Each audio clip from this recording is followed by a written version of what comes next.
Welcome class. This is session number 10 and we're going to talk about types of sewing machines and its features.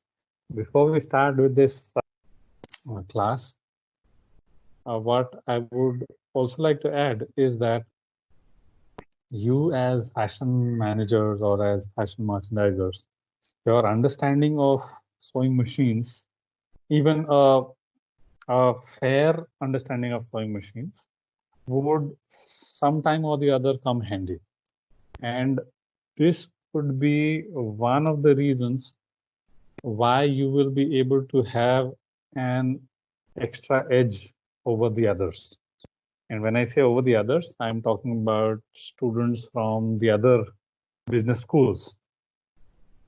Pantaloons today is run by Aditya Birla, and the team includes professionals from NIFT as well as IIMs. Now, in this particular scenario, the understanding of fashion is going to be far better in case of FMS students, and it's going to be a little less for IIM students.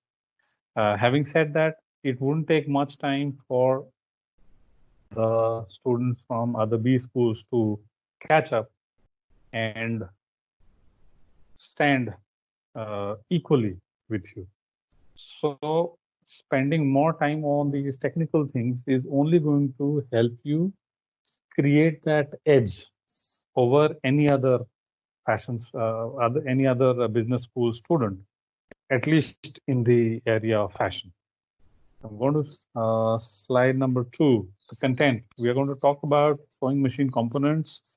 Number 1, types of sewing machines. Number 2, number 3 is different bed types, and third is automatic workstations. So first we talk about sewing machine components. You have seen the sewing machines at home also if you have, and otherwise there are you would have seen these sewing machines in the institute. Now the reason why I shared the videos with you is because we are locked down and we do not have access to these labs. Therefore, looking at these machines and understanding them, touching it with your hand and get a feel of it. And therefore, I had shared those videos. And I hope that you have already gone through those videos. Most of them are very small, about 1, 2 minutes, 2.5 minutes, 3 minutes. So we're going to talk about sewing machine components, and we are going to talk about the sewing machine components of, for the case that we have taken is that of a single needle lock stitch. We have not taken the cases of overlocks and other machines. So most of you are going to see this single needle lock stitch machine, and if you have an understanding of the sewing machine components of single needle lock stitch, you pretty much would be able to figure out for other types of machines. Now we go to slide number 4, which shows the picture of sewing machine, lock stitch machine, along with the nomenclature with the arrows. And if you can see, there is we'll start with the easiest one, which is a spool pin. Spool pin is on the top of the machine, and on which it's a pin on which you put those reels of threads, from where the reel can supply the thread to the rest of the machine.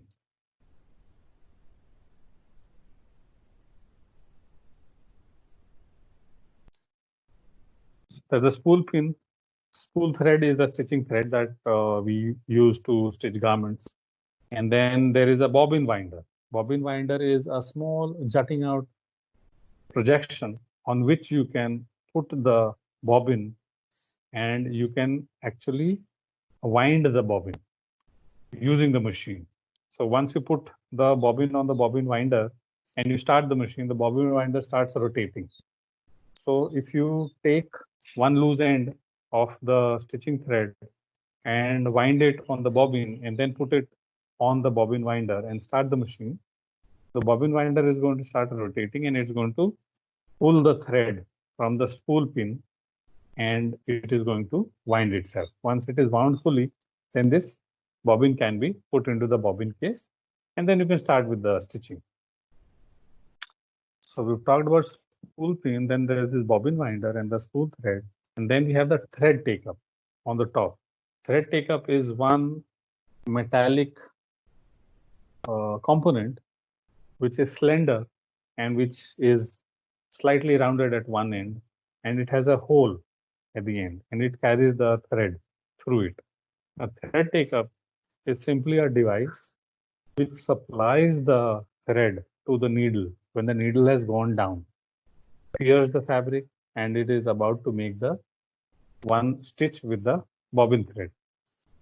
And once the needle comes out, the thread take-up device pulls the thread, secures the stitch, and then the process continues.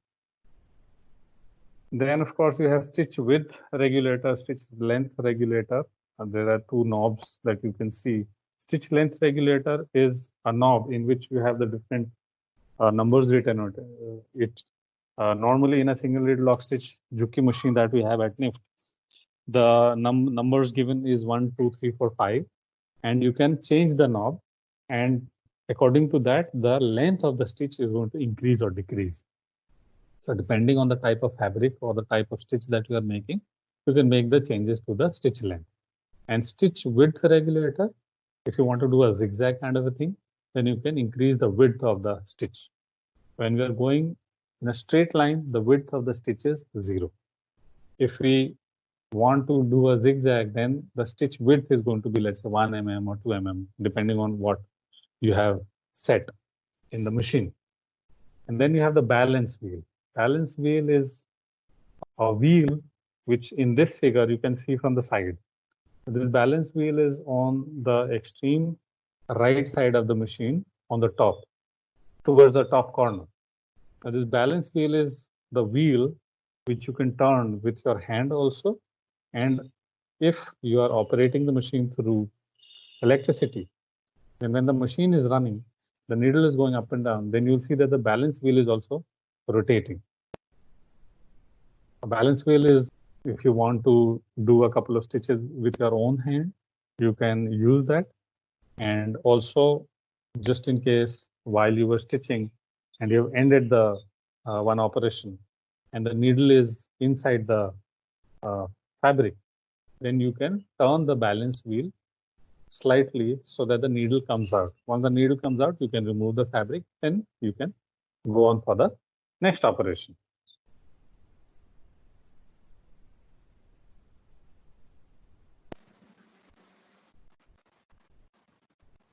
Then there is a stitch selection panel also, which is the largest knob, a round knob, which you can see on the machine. And this is in case, and just to the left of the knob, you will see different shapes of stitches. Now, this is in case of normally these single needle lock stitch machines that we have in the industry, they don't have this feature. Such features are normally seen in those stitching machines which are made for domestic purposes, what we have at home. So these models by Usha or Singer, they tend to have this feature. And there are, let's say, you can see 8 divisions in this knob, the stitch selection panel, and there are 8 options of stitch. You can choose the stitch type, and accordingly, when you do the stitching, the needle is going to move accordingly to give you that particular type of a design. That's the job of stitch selection panel. And then there is a thread guide. Thread guide is from the stitching thread reel. From that reel, it goes through various thread guide, and then it reaches the needle. And then you do the stitching. Now, these thread guides are, the purpose of these thread guides is to ensure smooth supply of stitching thread to the needle. And then there is presser foot lifter, presser foot, needle, feed dog. Needle is something that you know. Needle is that one particular component which actually carries the thread from the top part, and it pierces the fabric and then makes a stitch with the bobbin thread. And then there are other components also which we are going to see in the subsequent slides. So I'm going to slide number 5. This is again schematic diagram of stitching machine, and which has various components which have been mentioned with the arrows. So we'll take them one by one. This slide number 5, we are going to slide number 6.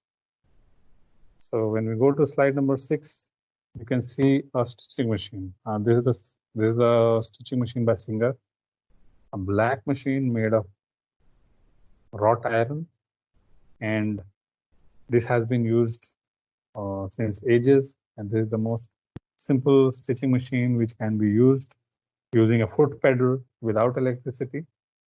And again, you can see various components being identified with the help of arrows. And in this particular slide, slide number 6, we are going to discuss the arm and the hand wheel.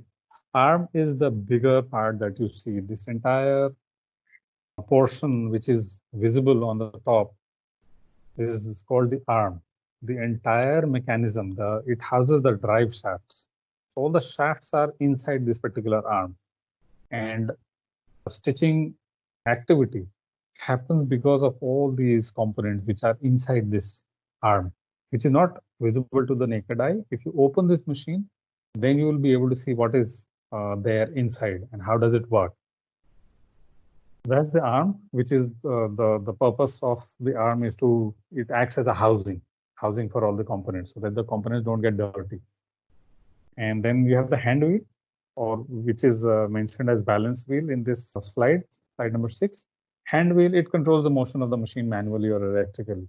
So if you want to, with the hands can turn this balance wheel, or if it is connected with the pedal at the bottom, when you are sitting, the machine is mounted on a table, and then you sit on the chair, and there's a pedal at the bottom, and with your foot you can press the pedal. With the help of that also, you can turn the balance wheel. And in case of electric stitching machines, the pedal is just a device which you press, and then the balance wheel rotates. And whenever the balance wheel rotates, the stitch starts happening, as in the needle starts going up and down. That was what we had in slide number 6. We go to slide number 7. Again, the same picture of the stitching machine. In this case, the simplest that we had discussed was the spool pin. It is a pin on which you mount the thread. It's called thread spindle or a thread stand. That was slide number 7. Now we have slide number 8, in which you can very clearly see the thread spindle or the stand. It holds the spool of thread. So that was slide number 8. We go to slide number 9. 9 is very interesting. You can see the machine. From the machine, the top of the machine, there's a metal pipe kind of thing jutting out, and there's a small additional component which is attached to it.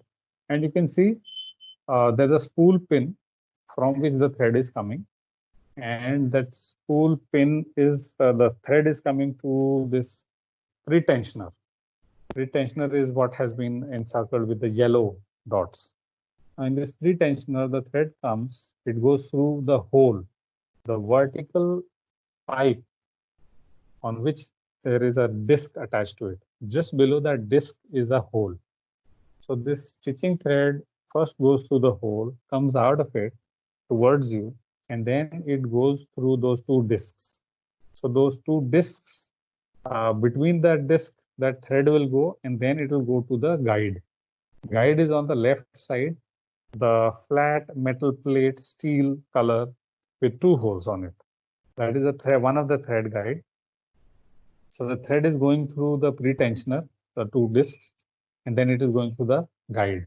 Now this thread retainer or the pretensioner, if it is a pair of discs, the tension disc that you see, a separate picture in the inset, the tension disc has two discs, and then you have a spring which you can see, and then there is a nut bolt. So if you tighten the screws or nuts, then there will be lesser space between the disc, and the tension between the disc is going to be higher. So that means if you increase the tension, the thread will not be easily supplied to the needle. So, and if you reduce the tension by way of unscrewing it, then the thread will be very free to flow, and freely flowing thread is not good for stitching. So there should be an optimum amount of tension in the thread. Now, as a thumb rule, if you have thin stitching thread and you're working on very thin fabrics, then the amount of tension that you require is very less. But in case you are working with thick stitching thread and you have thick fabric like denims, then in that case, the stitching thread tension, the tension should be higher. In that case, you are going to screw it a little more so that there is more pressure between these two discs. And while the stitch is being made, the tension is higher. The threads are tighter, and therefore you will get great stitches, even. We are also going to talk about the thread guides, which are the thread eyelets. They smooth the thread and protect it from abrasion. So from the stitching thread reel to the needle, the thread will go through various thread guides in such a way that there is no abrasion, the thread does not break, and with the correct amount of tension, smoothly the thread is supplied to the needle. That was slide number 9. We go to slide number 10.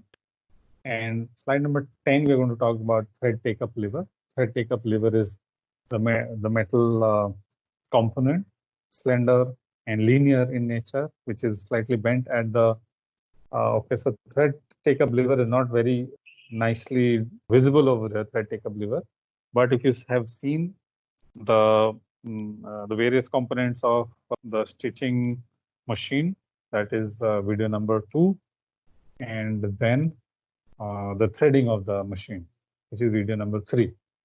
If you've seen that, thread take-up lever is a simple mechanism by way of which thread is being supplied to the needle when the needle is piercing the fabric, and then the thread is pulled a little back when the needle is coming back to complete the stitch. That's the job of thread take-up lever. That was slide number 10. We have come to slide number 11. In slide number 11, you will see presser bar and needle bar. The picture is amply clear. If you see, the presser bar is a bar, a pipe kind of a component which holds the presser foot. Presser foot is that device which actually pushes the fabric to the floor of the machine, stitching machine. So presser bar, the bar to which the presser foot is attached. We are going to discuss the presser foot in detail. And the needle bar is that bar which holds the needle. So there is a presser foot and there is a needle. So you have to remember presser foot and needle right now. What we're seeing over here is the presser bar, and we are also seeing the needle bar. You can, of course, you can see the needle, and you can also see the presser foot. The presser bar is the bar to which the presser foot is attached, and needle bar is the bar which holds the needle and takes it up and down during the stitching process. So that brings us to the end of slide number 11. We go to slide number 12. In slide number 12, we see the pressure regulator. Now this pressure regulator, it is the control that regulates the amount of pressure on the presser foot.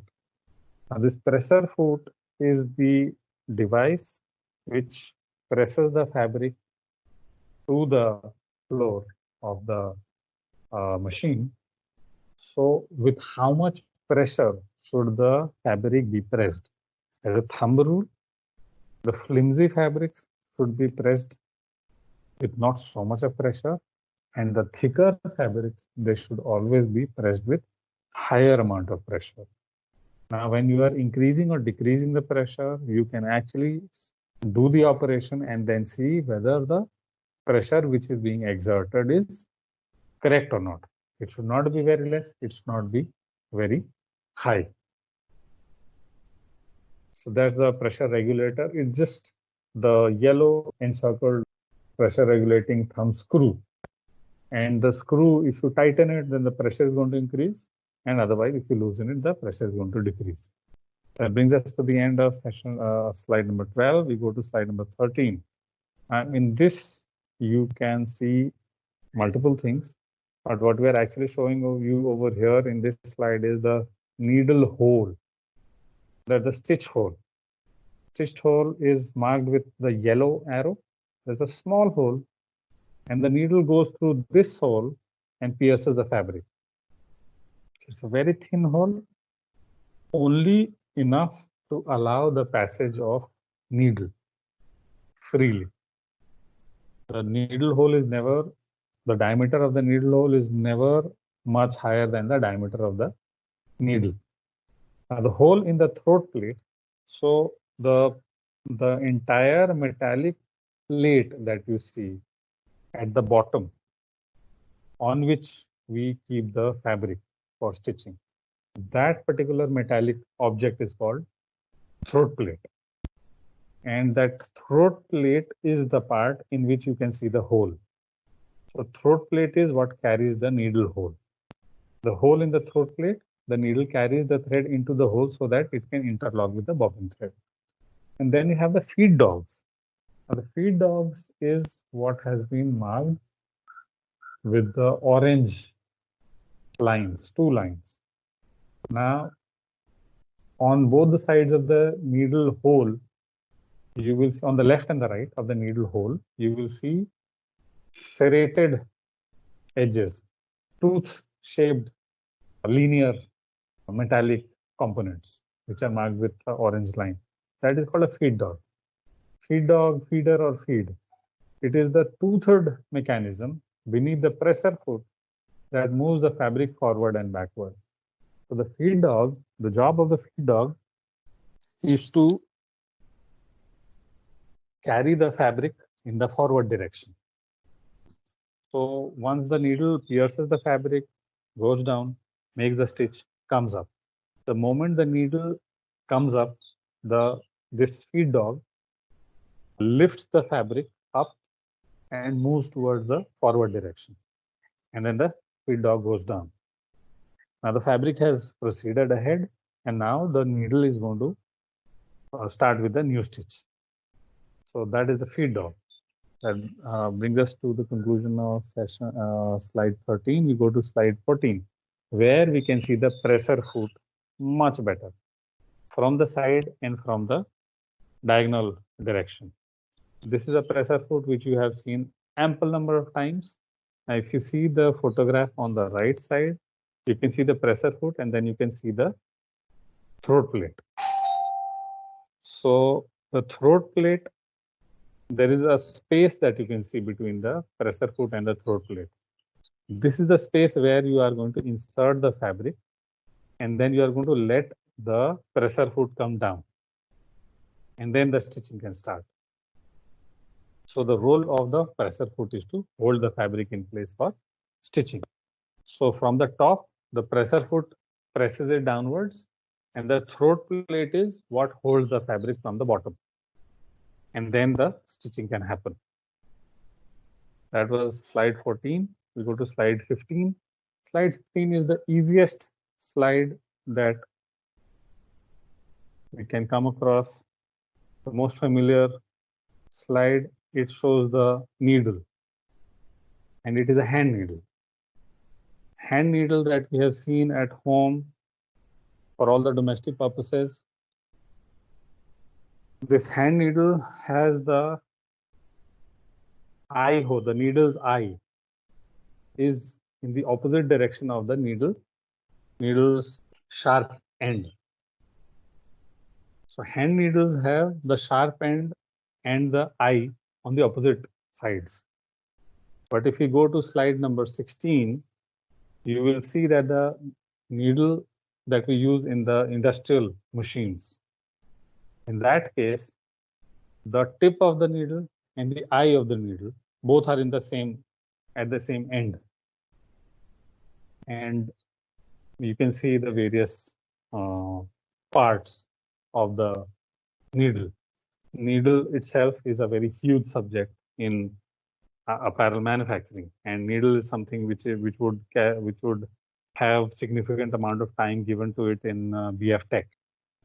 And the job of the needle is to penetrate the fabric.